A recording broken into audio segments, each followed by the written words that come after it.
Hello everyone, I hope তোমরা ভালো আছো। আর সাথে আজকে একটা আবারও ব্লগ নিয়ে তোমাদের সাথে চলে এলাম। তো তোমাদের সকলকে ফার্স্টেই জানাই শুভ ভূত চতুর্দশী। তো আজ হচ্ছে কালী পুজোর আগের দিন, তো সেটাই তোমাদের সাথে মিনি ব্লগে ছোট্ট করে শেয়ার করছি। স্পেশালি অনেক কিছুই রান্না করেছিলাম, তার মধ্যে মেন ডিশ হচ্ছে চোদ্দো শাক। তো চোদ্দো শাক কেটে বেছে ধুয়ে নেওয়া হয়ে গেছে, তারপরে নিরামিষভাবেই রান্নাটা করেছিলাম। আরও সাথে মাছ ডাল এসবও করেছিলাম, বাট এই ক্লিকগুলো নিয়ে নিই।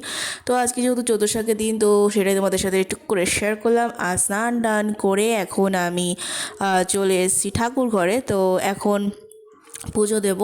তো তার আগে আমি একটু আজকে যেহেতু সন্ধেবেলায় প্রদীপ জ্বালানোর নিয়ম আছে, তো তোমরা কে কে বাড়িতে আজকের দিনে মানে ভূত চতুর্দশীর দিন বা বলতে পারো কালী পুজোর আগের দিন তোমরা কে কে আছো যারা 14 প্রদীপ এবং হচ্ছে 14 শাক খাও, অবশ্যই কিন্তু কমেন্টে জানিয়ে যেও।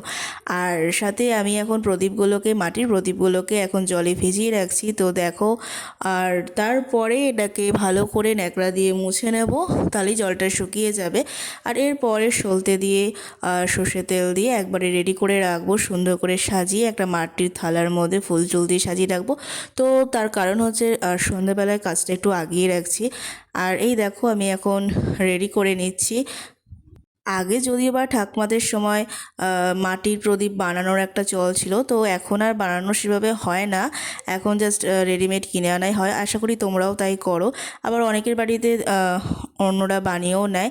তো যাই হোক, আমরা আপাতত কিনেই নিই। আর এই দেখো খুব সুন্দর করে সাজানো হয়ে গেছে। তোমাদের কেমন লাগছে জানিও। নর্মালি ঘরোয়া ফুল দিয়েই সাজিয়েছি। তো এখন গোপুসোনাকে আর সাথে অন্য সব ঠাকুরদেরকেও পুজো দেওয়া হয়ে গেছে।